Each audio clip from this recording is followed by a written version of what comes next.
All right, all right, all right. Let's see here. I think we are going to be live. 1 second. All right, rock and roll. Welcome to Jumpstart Sessions. So we're back at it again. Super excited to be here. Typically what I'm finding here based on scheduling and different things, these are going to happen, 3 to 5 times a week, Monday through Friday, somewhere between 9 a.m. and 9 p.m. Part of that's, again, my scheduling. It's very difficult for me to commit to being on at 9 a.m. Monday through Friday. Plus, what I found is that people will typically, there'll always be somebody who the time doesn't work for. So by having it at different times, 9 a.m., whatever it is, 10:56 right now, 2:30 in the afternoon, 9 o'clock at night. Different people at different time zones and different work schedules and things will be able to pop on here from time to time. So, the goal with these Jumpstart sessions is to provide greater clarity, confidence, kind of connecting the dots of things that have worked and not worked, and hopefully to get you moving and get you making some more money, have more free time, have more fun. And, it's a lot easier to move faster when you're clear. And the more clear you are and the more inspired action you take, the more confident you'll become. And the greater things that'll happen for you. So rock and roll. So I've got a number of topics that I wrote down here for today's Jumpstart session. And of course, as always, you can leave comments, questions, and things in the chat.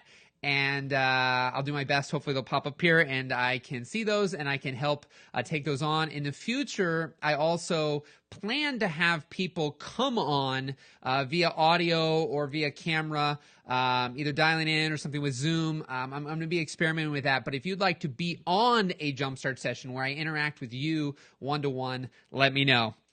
So rock and roll. So I appreciate you guys. This has been getting great feedback. And the first one, how to take better advantage of the free work you're doing to get paid work. So this is something, that we talk about a lot, the free to fee kind of method and this idea of doing free work to get paid work. And I see a lot of comments coming in of, well, I hope this does something for me, or, is this good enough, or what do I do to get more work? Well, I just came back from an event in New York City where one of the big things that they talk about is ultimately getting people press. Now, one of the interesting things about this press is that not always is the press itself going to get you the opportunities, going to get you the work. See, what happens a lot of times when you do free work, when you get press, when you work with a celebrity client or whatever it is, that potentially something could happen from. What I find more times than none, and even at this event, which was a $5,000 per person event, is that you have to learn how to leverage these different opportunities that come in to get the most out of it. Sitting back passively and hoping, well, I did this job, I hope something happens from it. There's a lot of times I see people say, oh my God, I did this free job and I got 5 paid jobs from it. And it's so kind of, oh my God, it just kind of happened. I just did it and it happened. And then there's other people who are like, oh my gosh, I've shot like 5 or 6 projects and nothing's happened. Well, there's always nuances and variables to all these things, right? Somebody could get press, as in this event I was just at. You could be on the radio. You could be in the local newspaper. But let's say you're just in your old little local newspaper, and that's not a really big newspaper, and the content that you're talking about just isn't really relevant to the people in the town. So now all of a sudden, it doesn't really bring you anything in, but you can leverage that for the next piece of media. You could take a smaller free project that you do for some mom and pop type business that quite frankly will potentially never pay you very much money, but you can use that to get the one who will pay you more the next time. And that's what they were saying. To get on Oprah, I mean, you can either have that lottery ticket moment where it's like you just come out of nowhere and some crazy thing happens. We've all seen the people like the Chewbacca masked lady who was on Ellen and all these things. That's like winning the lottery. Whereas other things, you've got to have a progression, right? The best scenario I give sometimes is like a baby. When a baby's born, it's not going to immediately be able to walk or drive a car, right? It's first it needs to be coddled. It needs to be taken care of. It needs to be fed. I mean, you can't really do anything. And then it'll be able to start crawling, Then after that, it'll start being able to stand up a little bit, fall down, stand up, fall down, stand up, fall down, then walk, and then still fall down, and then run. And then, it has to grow a little bit before it can drive a car. But these things are normal, right? This is the scenario that has to happen for most things. There's a progression that happens.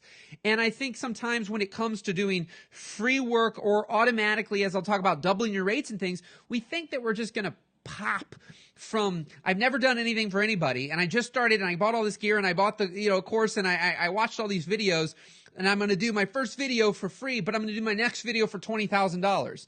In any creative field, it's the same thing. People think they're going to go from being born to driving a car.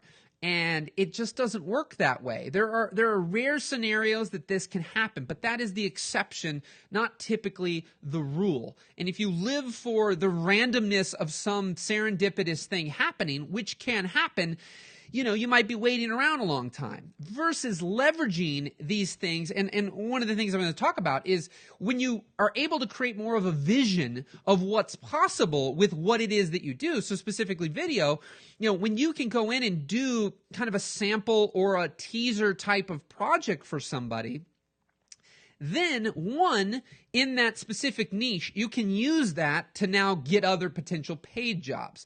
Or you'll be able to take that and do more things. So like in the event conference world that I work in a lot, and a lot of the people that I work with work in, one of the things you can do is you can do just a simple on-site sizzle. If you guys are enjoying this, give me some likes, give me some love, give me some comments, give me a rock and roll hell yes. I want to know that people are listening here and it's working, because I haven't even actually this time checked the audio on my phone. Make sure that this is working. But if you guys are on there, I'll be able to see it. So, so what we could do is you could create a simple 2 or 3 minute, just music to clips, bare bones, just nice and simple, but effective. And it still does something for the client. It gives them value. Then you could potentially go in and you could do testimonials. You could do interviews with people, and maybe you get 5, 8, 10 of those. Then what you can do is you can go back, because I started where there was a time in my career where literally the only thing I was doing in the event space, whether it was weddings or non-weddings, is I was just doing a music video. And honestly, I capped out as a collective whole in the $3,000 to $5,000 range to just do one single clips to music, 2 to 3, 4 minutes long. But when I was able to start doing testimonials and interviews and incorporate those things in, we now had a whole plethora of additional edits that we could essentially offer the client that could give them more than just this silver bullet video. In fact, one of my clients found that they did an A/B test. They found that the music video only versus the music video with testimonials inside, the music video with testimonials converted better.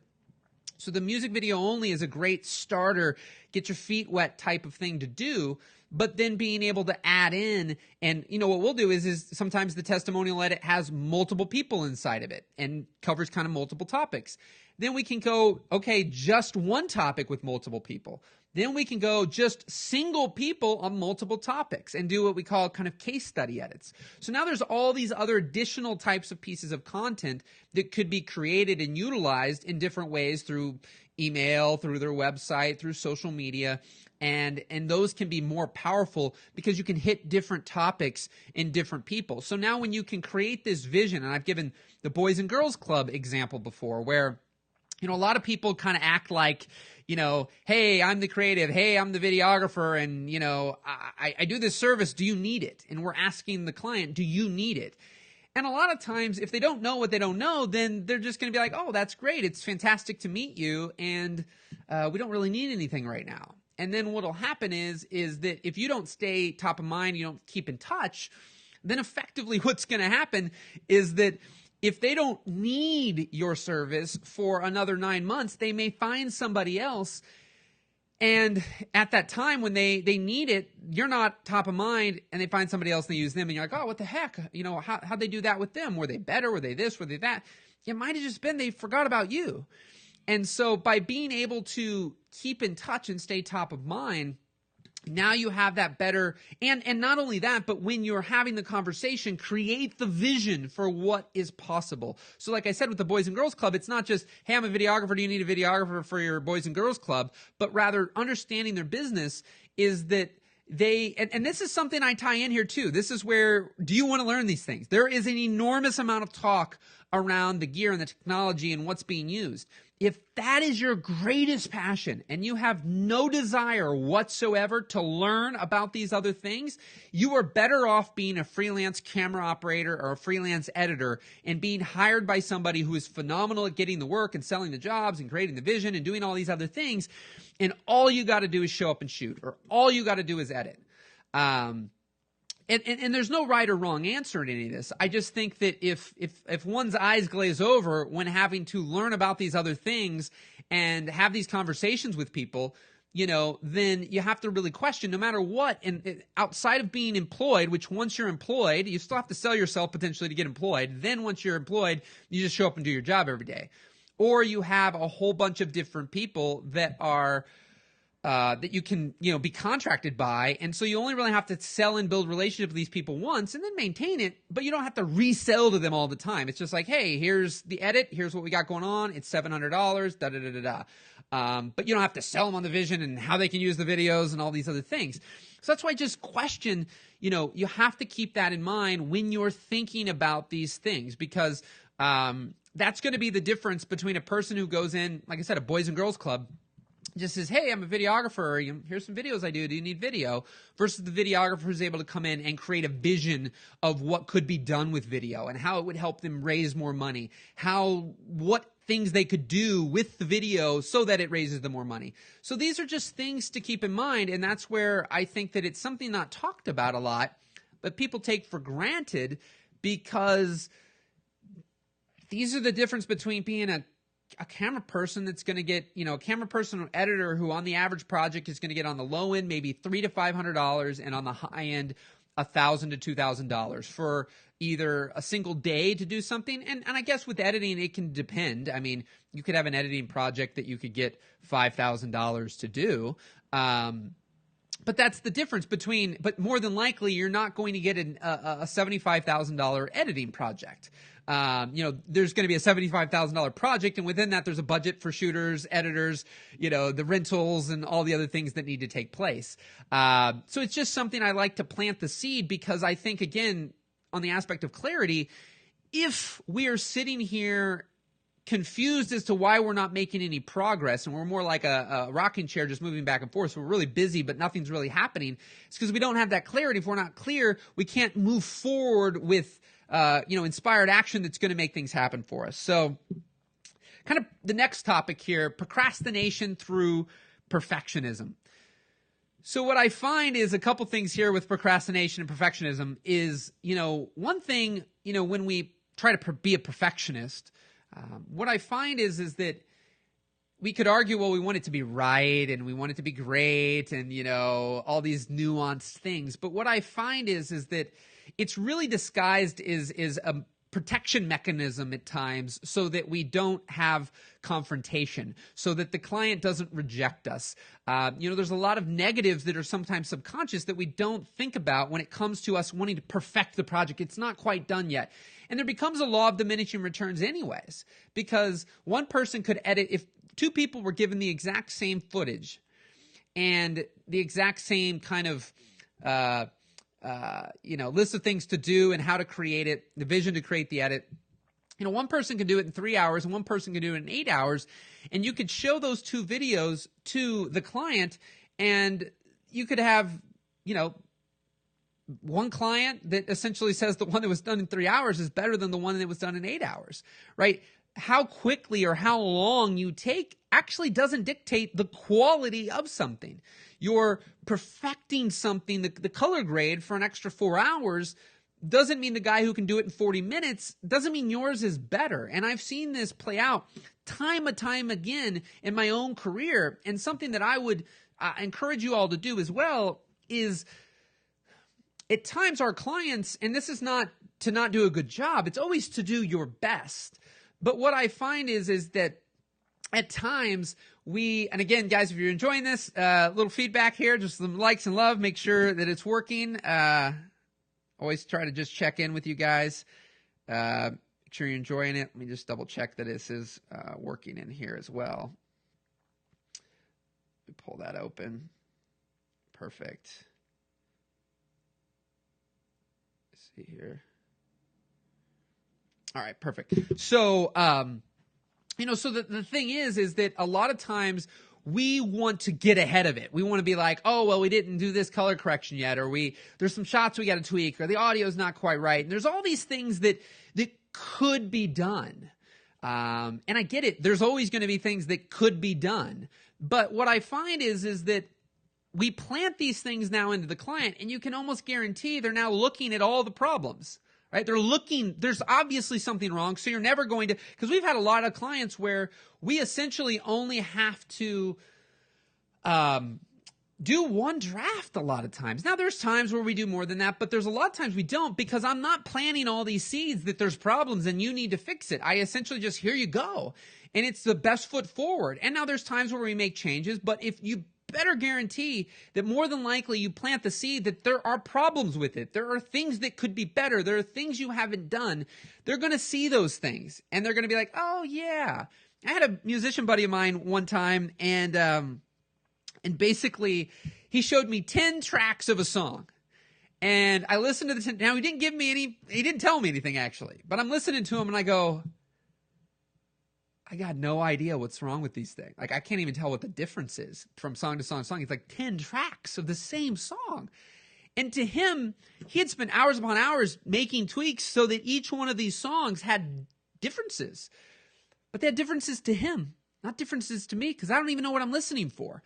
That's what a lot of your clients are like. They don't know what they're looking for. They're not you. They're not the group that understands all these things. They're not your peers who understand all the nuances and details. And if you look at things when people ask for critiques, there's 50 million opinions of what could be fixed. And, oh, this is perfect. Oh, it's not perfect. Oh, you could have done this. You could have done that. There's always things you could do. But I just find that, when we're getting paid from clients, we need to do our best every time. But we have to start to differentiate. When is it done? When can we start testing? Just get it out there. Just get a little feedback and not fearing so much the rejection or the complaint or the problem or the challenge or that it's not right or, any of those things. These things are bound to creep up. But there's no more, like I've had it where we see, okay, it could have been this, this, and this that could have been changed. Submit. Either no changes come through or it's, if A, B, and C is what I thought could be changed, they come up with X, Y, and Z. Not even the A, B, and C. They didn't even say anything about A, B, and C, which are the things I would have spent more time changing, right? So now we just change exactly what they need. Boom, done, off it goes. They're happy, I'm happy. We get to move on to the next project, the next opportunity. So hopefully that is making sense. Awesome. Got some things here. So love these sessions, my man. Have been super helpful and resonating with the struggles I have in my work. Awesome, Colin. I appreciate that so much. I love doing this. And honestly, the more interactive you are, the more questions, the more yeah buts, the more this is what's going on, then the more interactive. I'm an open book. I want to help. I want to support. So I love doing that. Great job, man. Excited to be hearing from you. So good on the free to fee and the procrastination. Something that all of us struggle with. Awesome. So let's get on to the next one. Charging existing clients more money. It's something that I saw pop up a number of times. Now, there's a number of industries here. One I see with weddings. Well, I remember back in the day, some of the things I'm going to say on here, I don't say to people. I just say when doing these kind of things, and it's sometimes what's in the head that we don't say out loud, and I would never be super rude to a client or anything like that. But one of the things that I found is that back in the wedding career, I'd have people where literally the family members. So I'm doing 3 or 4 family members over the course of 3 or 4 years. And what happened is that you have family member 1 was at the beginning of my career and they're getting it for like, I don't know, $800 to $1,000. And then the next family member gets married 2.5 years later. And now all of a sudden I'm charging maybe my base rate is $2,500 to $3,000. And they're like, you're doing the same thing, And the reality is I'm not doing the exact same thing. I've grown, I've gotten better gear, I've gotten better at what I'm doing, and then supply and demand, which is again something we'll tie into this. Now if I have more demand, there might be 5 people interested in one date. And this is one of the best times and this will kind of tie into the doubling your rates, one of the best times to charge more is based on supply and demand. One who does not have much demand, one who does not have a reputation, one who does not have people having to have you, you can try to charge whatever you want. But it's better to get out there, do the work, get better, become more confident and all those things, and then have, 12 people interested in one date. It's a lot easier to be confident about a higher rate and to hold strong for somebody else that's trying to be like, oh, well, my sister got married and she only paid $1,000. Why is it double or triple that now? And you can always, you go with the gut sometimes. I mean, if I've got 3 or 4 people I'm doing in one family over the course of a few years, even though my rates may go up, I may offer some kind of discount to them. I may take care of them. I mean, I love people. So for me, there's fine lines with all this. You got to find what's right for you. But I might do it if I was 3,000, the sister got it for 1,000. Maybe I meet him in the middle, $2,000, $2,500, right? If I really just want to work with that family again. And the other thing I've joked internally is like, well, the gas prices change every day, and there ain't nothing different in the gas. Now again, I've never said that to a client, but that's the reality, right? Like, I mean, I can't go to the gas station and go up to the cashier and be like, I just was at the gas station yesterday and I just drove by the gas station yesterday, but I didn't need gas yesterday and it was $2.25. Why is it $2.45 today? Right? You're not going to ever do that. And so, I mean, the tenacity people have sometimes, but I get it. Some people are hagglers, some people aren't. Some people, appreciate it, some people don't. Sometimes your friends can take advantage of you, sometimes they don't. Like there's a lot of nuance here. But I think that so in the wedding world, it's one of those things where it's supply and demand, and as you grow, you're going to go up, but you're typically not charging the same client more money because you're not necessarily doing the same couple's wedding again. If you're enjoying this, give me some hell yes and rock and rolls and likes and love. Always try to throw that in here and there. Always like to see the little things pop up, know that everybody's listening. And so then, now what about a client that you're working with that is an ongoing client? That's the topic that probably could be more prevalent for the fact that there's more issues happening, because maybe you started working with a client and when you started working with them for whatever you're doing, you're charging $3,000. And you've been working for them for a couple of years now, and now all of a sudden, that same thing for other clients, you're charging $5,000, $6,000, $7,000 for. But this client keeps popping in, and you're doing the same work. Well, I think a couple things can happen here. One, is it truly conflicting with other things of somebody who was going to be willing to pay you $6,000 or $7,000 for that thing? That's one issue, right? Like if you've got, especially if it's competing dates or something on a project where it's like, oh, well, I've got my long time client. I love work with them. They're easy to work with, and it's just great. And I got this brand new client who seems like they'll be a good client, but they're willing and ready to pay more money, like double the money. So what do you do there? It's interesting because, again, I'm all for long-term relationships. That's more important to me than any dollar amount. And so the relationship is always really, really important.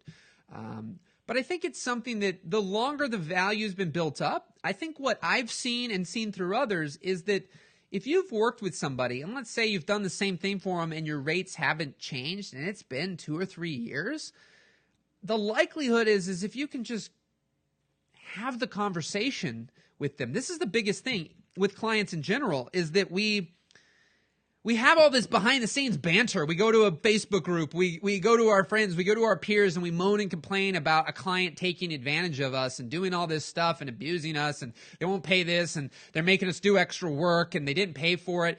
The reality is we're allowing that to happen. So you can blame them all you want. And at times, maybe there's some truth to the blame.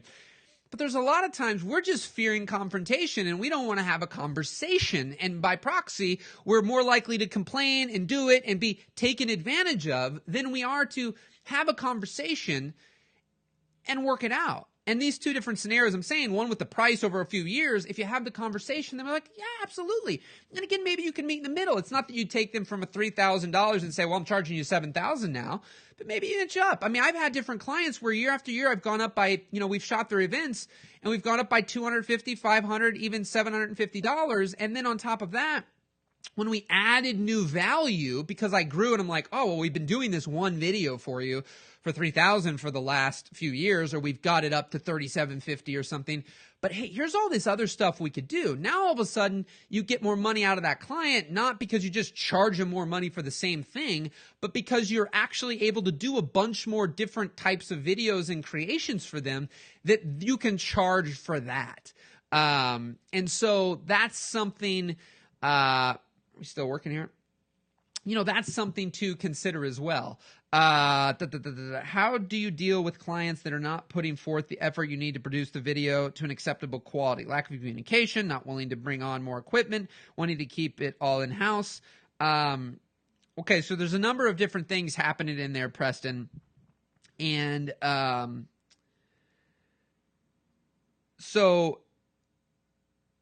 there's a couple things that happen with all this stuff that you're saying. First of all, if you do not need more personnel to pull something off, a lot of my career and a lot of the people I'm around in the wedding and event space, real estate videos, I mean, a lot of these things that a lot of you are producing, you're not needing crews of 4 to 8 people to be on site to pull off what you're doing to create a great product. And so ultimately, I would argue as a whole, you can do 90 to 100% yourself, short of potentially, having, we still good here? Just making sure. Potentially having an assistant or something, but you still can do the majority yourself. And so what I say is that for me, if you want to get a $5,000 project, and the $5,000 project versus $1,000 is more the client and you and your negotiation skills and who you're dealing with and things like that than it is. There's an astronomical difference between 1,000 and 5,000 or 5,000 and 15,000. One of the things that I have found is that we need to show up and do our best work. So if you own a drone and you own a gimbal and you got a tripod and you got 3 cameras and you own these things, bring them. Don't sell them on the fact that, to bring your gimbals an extra $500 or to bring the drones, $1,000 a day and all these little things where it's like, oh, well, I can't get the client to pay me extra money for these things. I'm of the firm belief you can nickel and dime people into the ground and be difficult to deal with, or you can be easy to deal with. And people want to work with people who are easy to deal with. It may seem like you'll get more money and all these other things because you nickel and dime them and you charge line item for everything. But if you also present these line items, that's where they're going to be like, I don't want that, I don't want that, I don't want that, because you're putting dollar amounts on bringing or doing certain things. And most clients, not all, but are going to want to get the cheaper rate. So if they think that you can drop this thing by $2,000 by dropping certain things and you're like, oh man, well, shoot, now I can't do these things, that's more on you. I say show up and do the best that you're able to do with that within reason, right? Like if you really don't have certain things and they really, want certain things, they're not willing to pay for it and you got to pay $1,000 for rent. I mean, the first video we did for Tony Robbins, I spent almost $8,000. We didn't get paid for that video. I rented things and did certain things, and that led to a very nice payday from that entire project and everything since then that I've been able to leverage, which is what we talked at the beginning about this, leveraging that. And so, for me, I want to always show up and do the best without the client, not allowing me to do it or not. Now, granted, when it comes, to wanting to do it all in-house, I mean, sometimes there's going to be clients there's nothing you can do. If you can't learn how to really convey the value, sell the project, create the vision, and all these things, and they feel like it makes more sense to do it in-house. I just had a buddy get $8,000. He used to be employed at this company. Then through the years he did his own thing, quit, did some videos for them, contracted, and then recently he just got paid like $7,000 or $8,000 to do a consulting job to train an in-house person. So there's always multiple ways to spin something. If you've worked with a client for a little bit, but they really want to just go in-house, could you train the in-house people? Is there something you could do there? And then, lack of communication, that's always something that is just a double-edged sword. I mean, sometimes if you have a client that you just know is difficult to deal with, and maybe you've dealt with them multiple times and it's just really hard, and they put things behind because you get it done in a week, but then they don't get back to you for 3 weeks and these kind of things. You just have to ask yourself the question: either you price in a way where it drives them out, or if it doesn't, it makes it worth doing, or you have to ask yourself the question: is it really worth it? So hopefully that's answering. And anything I ever say on here, if you have, again, subtleties that you want to throw in, or again, because it's hard when I just see a paragraph. This is where, Preston, anybody else listening, if you ever want to, I plan to start experimenting where I actually have people either call in or Zoom in, video in, whatever, and do where I can interact with the person for 5, 10, 15 minutes. If that's something you'd like to do, please leave a comment. And of course, I'm always open for things here. So let's move on to the next one. How to not get burned out. So I think this is an interesting topic that can go a number of different ways. I don't think people as easily get burned out when they're doing a lot of what they love. Although I think that can happen if you're running yourself ragged and into the ground and you're just going nonstop all the time without taking a breather, without taking a break. So I do believe it's very important that you, again, realize there is a law of diminishing returns. Working from 6 o'clock in the morning until midnight, there's a period of time you're more productive during that than any other time. And so by just continuing to pound it out, there's time where it's like you're just wasting time. And it'd be better to get away, re-energize, even of course, anybody who's editing, to get away sometimes. Either let somebody else have a fresh perspective, or for you to just pull away. You're in it too long. You end up, again, just procrastinating, wasting time. But so I think if you're just maxed to the gills doing things you love, then there's a couple things happening as well. The reality is, if you're that in demand and you are booking everything that you touch, and you have no free time whatsoever, you probably can definitely raise your rates. That's a really good time to kind of tie in when is doubling your rates or when is raising your rates a good time. When you got more demand than you got supply and you can't breathe and you're doing a million things, then that's where people really like you.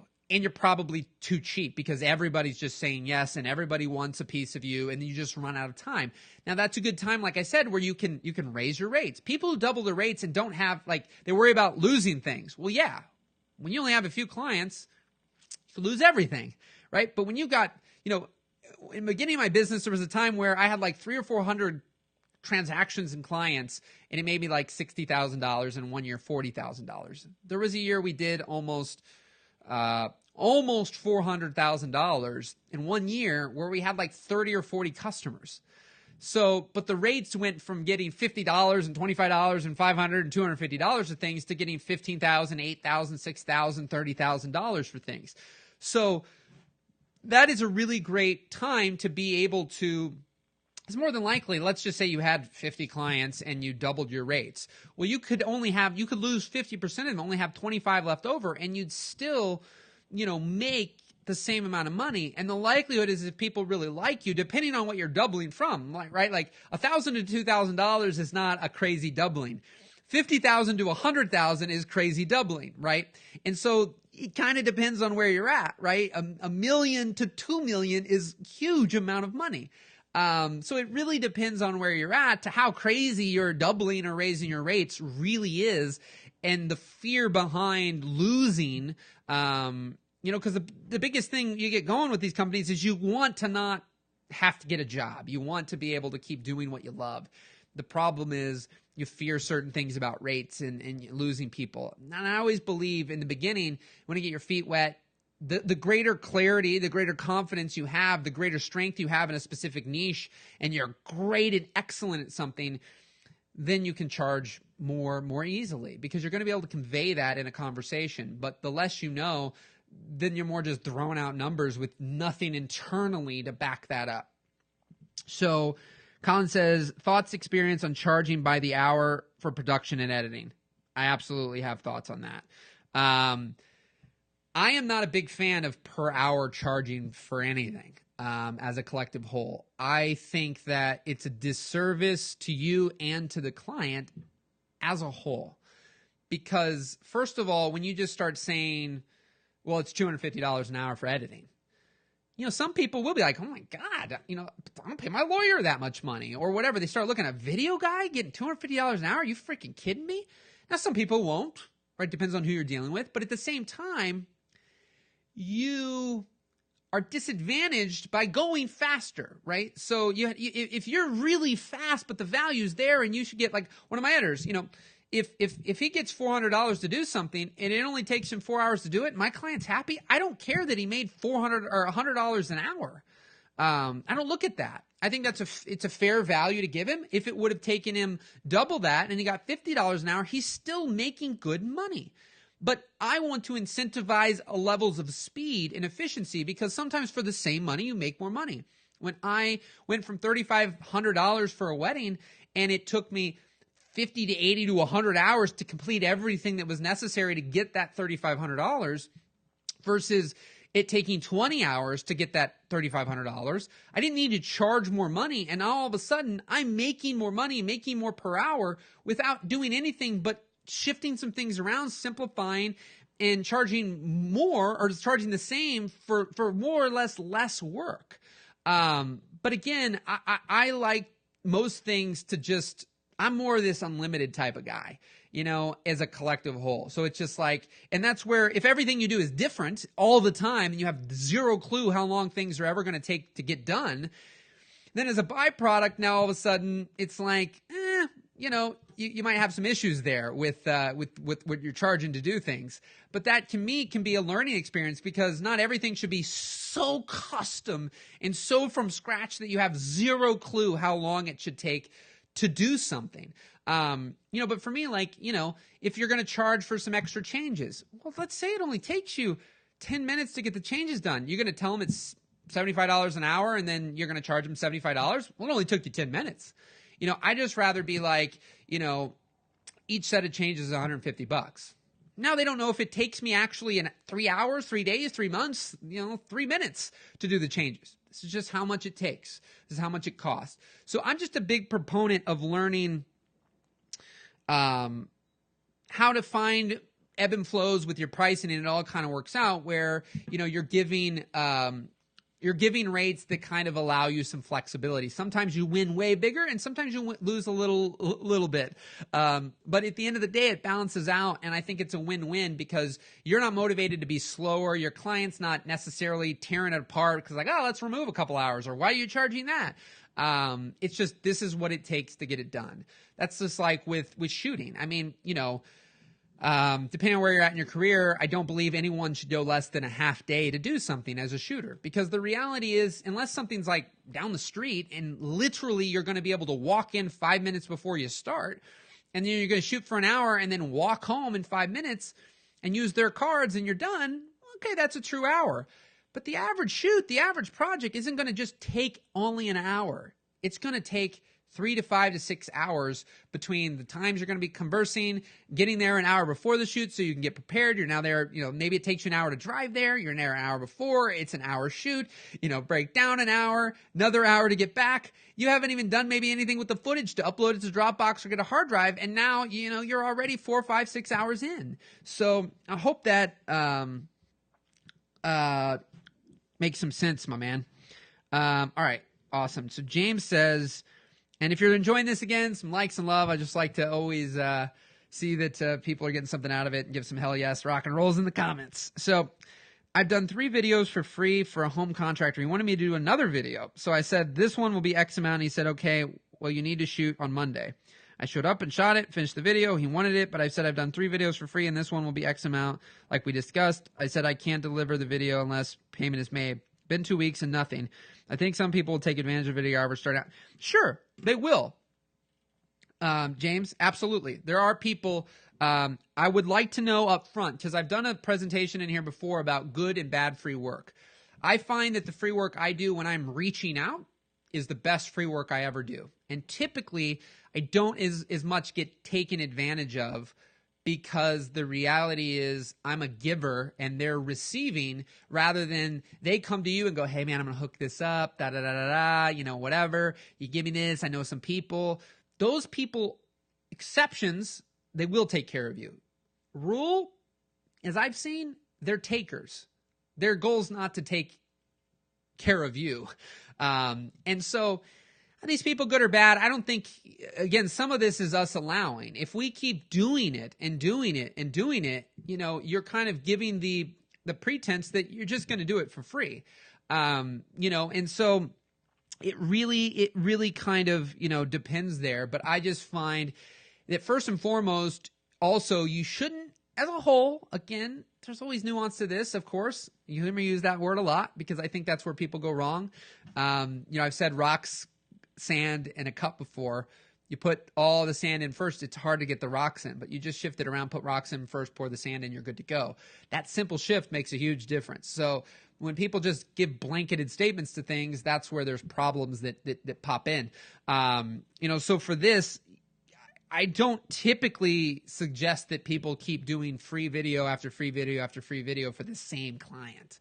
But again, how the relationship started could dictate why this is happening as well. So takeaway, track your time, become more efficient, and get better by doing more work. Be confident in your product. Absolutely. I mean, here's the thing I found in all the things I've done and what you're going to see from me. There's 80 ways to say the same thing. And sometimes you're going to have to hear something 30 times before it shifts, it clicks, you get it, because common sense isn't always common practice. We're not necessarily, we know things, but we don't do things. And so, my goal is that there's going to be a different way on a different day that I say something, because I don't have that many things to say. And a lot of my stuff is perspective and shift. And again, just the nuance for you. And that's where, if you want to do kind of your own Jumpstart session and beyond here, or you've got the questions, that's where you're going to get the most clarity, because there is subtle little bitty nuances in regards to one person over another, and in regards to a person doing a wedding versus doing a real estate video, and versus doing a dance recital versus doing a graduation, the deliverables, what you can do. Each of these, there's similarities, but there's also differences. There's differences in the rates and how you can charge and what people expect. And so that's the things there. Let me see here. Final one I got on here for today is charge more for travel or include in the price. You're going to get tired of me saying it? Nuances. No, but there is little details here, and sometimes I just ebb and flow. I mean, sometimes, honestly, for me, I'm not every single time I do the exact same thing every single time, because different clients, different things happen sometimes. So a lot of the times, especially for traveling jobs, I just try to get all the prices into the same thing, into one package. I don't want to, again, nickel and dime and have them be able to tear it apart, or have them really be able to be like, wow, it's $2,000 more for this guy to come to travel here. Wouldn't it make sense maybe for us to just get a local guy? Like, we're spending $2,000 on this. Awesome. Glad it's your first time. Hope you're enjoying it. I don't want them to think, wow, we're spending a couple $1,000s before we've even gotten anything. Maybe we could find somebody who could just do this, and we wouldn't have to, we wouldn't waste any money on the travel part of it. Because sometimes they don't really know what things are going to cost. And because a lot of mine's like, it's 3 days, there's going to be 2 people there, and you're getting 4 videos. And there's not as much about, here's the gear I'm bringing, and here's this, cost this. It's just, here's what you want, and here's what it costs to have me do it. And that has really served me well as a collective whole, not getting torn apart again on the rates. Now, every once in a while, the client just automatically says, oh, we'll pay, travel. So you give them a rate, and they're just like, we're going to pay travel on top of that. So I have a few clients where I'd never let the client anymore as a collective whole ever take care of flights. I always book my own flights. But as a collective whole, when we're doing things for travel and there is hotels, if I'm taking care of everything, I take care of everything. But if the client starts to take care of the travel and it's kind of just charged extra, then essentially I'll usually let them book the hotel and just take care of that. You got to watch sometimes. Every once in a while, there's some issues when you go to check in because it didn't get charged. They ask for your credit card, and at times it's just for incidentals. Other times it's like they actually end up charging your card. So you just got to watch that. And yeah, so that one's pretty simple. I mean, there's no hard and fast rule. Again, this is me, and some of this on here recognize much like anything you get from anyone. I guess the only difference for me is I've got 13 years experience in the video production industry. Shot over 300 weddings. The majority of those were same day edits. Done dance recitals, graduations, Pentecostal church services, DVD duplication, film transfers, photo montages. I filmed events and conferences all over the world. People like Tony Robbins, Tim Ferriss, Lewis Howes, Pat Flynn, all these different things that I've done. So, take my opinion versus someone else's. It doesn't matter. I don't think anybody is right or wrong. It's just experience can bring more variables and understanding to certain things. So that's really it. But anything I'm going to say, there's not necessarily a hard and fast. This is the way. This is the only way. Don't do it any other way. So anyways, that's kind of that. But anyways, that's the Jumpstart session for today.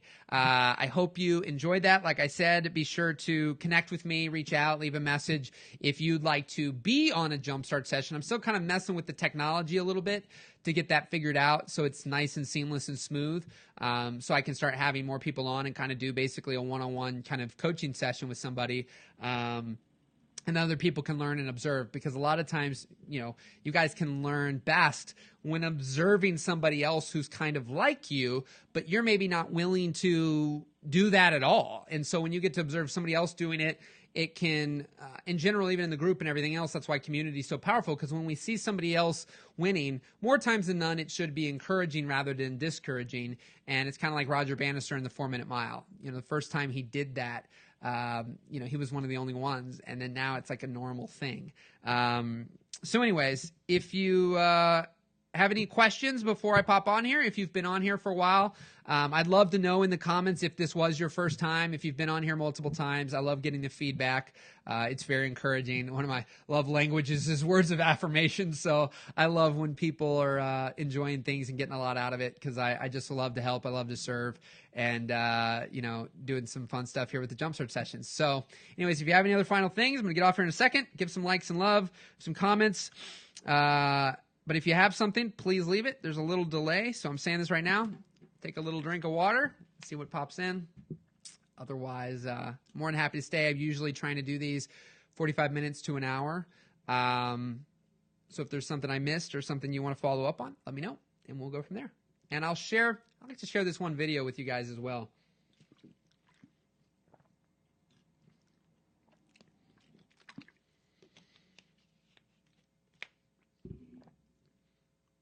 So here's something, those of you who are on here, and I would only use it for this purpose, but people have sent me messages and are saying, I'm never notified of when these go live. I'm always missing it. And because I'm probably not going to do a set time every day, that way it's easily accommodating my schedule, because I have things to do and I can't always just stick to an exact time.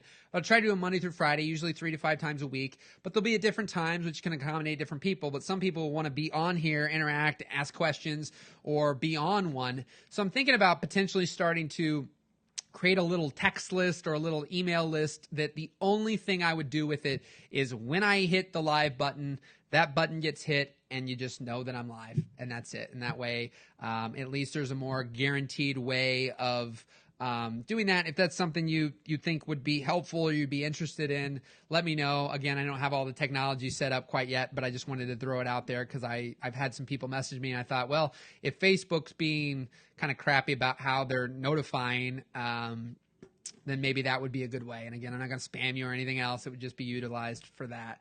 I felt like there was one more thing. Oh, I'm going to share that one video so you guys can see a transformation and how things can take time. It doesn't have to take 10 years, but this is a good one to see.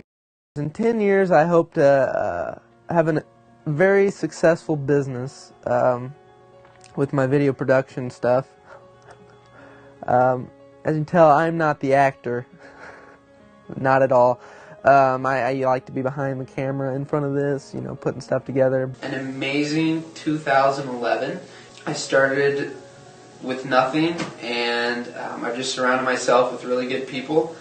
And anything's possible. I'm kind of goofy and kind of awkward in front of the camera because, again, I like to be behind it. Hey everybody, it's Michael Gavin here, and I'm super excited to be with you on Wednesday. We're going to do this video in 60 seconds or less. Thank you very much. Just kidding. All right, let's go at it. So I am fired up. Find what you're passionate about, but keep trying. Even in my trying to find what lights me up, I keep failing. I keep doing things. I keep trying so I can find that thing. Boom, there we go. So I always love to share that for people, especially if there's always seems to be new people on here. But, I went from a person who really only wanted to be behind the camera to a person who loves being in front of the camera.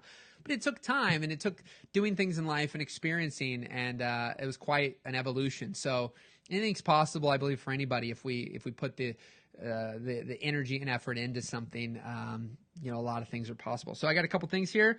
When is the next live? Right now, things always change, but the goal is to do, again, Monday through Friday as much as possible. So I plan on doing one tomorrow. And then for potential coaching sessions on here. So, as of right now, I'm still having conversations with Parker about some stuff and different things.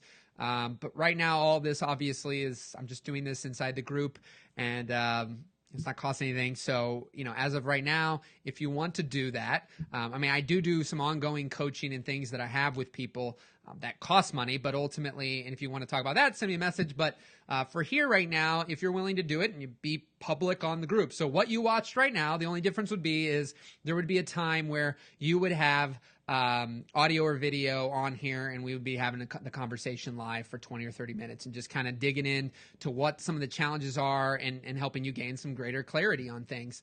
And the other thing, I had a guy once, I did 20 minutes with him, and he went on to he had never booked more than about 18 weddings for, I think, $1,600. And just digging in and probing a little bit and asking some questions and helping provide some clarity, I think he's charging $2,500 now. And in the last year, he's booked almost 36 weddings, for $600-800 more than he had ever charged before. So, I believe in the power of coaching. I believe in the power of this kind of stuff, especially connection.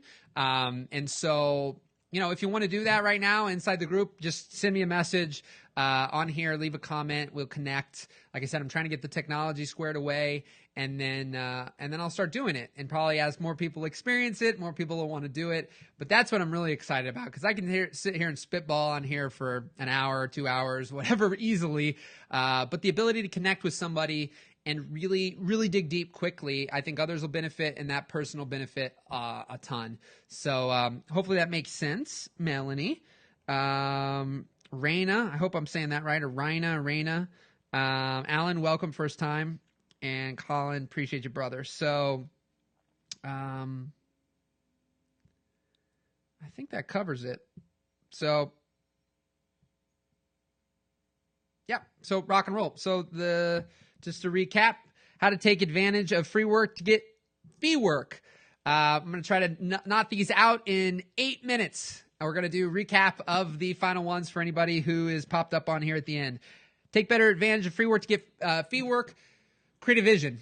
That's one of the simplest ways. Create a vision. Understand that there is more to do for somebody than just the single video you did. And as I identified earlier, if your truest passion is to just show up and shoot or just show up and edit, then the reality is you need to make relationships and connect with people, have strategic partners who are great at doing all the selling, negotiating, and scheduling and getting the jobs and all that kind of stuff, and that you can just show up and shoot. You don't have to sell, negotiate, create a vision, ideas, what can all be done. If that is not something that, of course, you might not be great at it right now, but if you glaze over thinking about it, then you really need to consider the alternative, or else you're just wasting time, energy, effort, and money going back and forth between, I don't want to do this, but I got to do it, but I don't want to do it. It's like you're not making any money because you don't want to get better at a thing that you probably need to get better at. And so if you're already excellent at shooting and editing, and you want to just continue to perfect that, then stay in that realm and connect with people who do the alternative. If you really have mastered that and you want to get better, then let's learn, let's grow.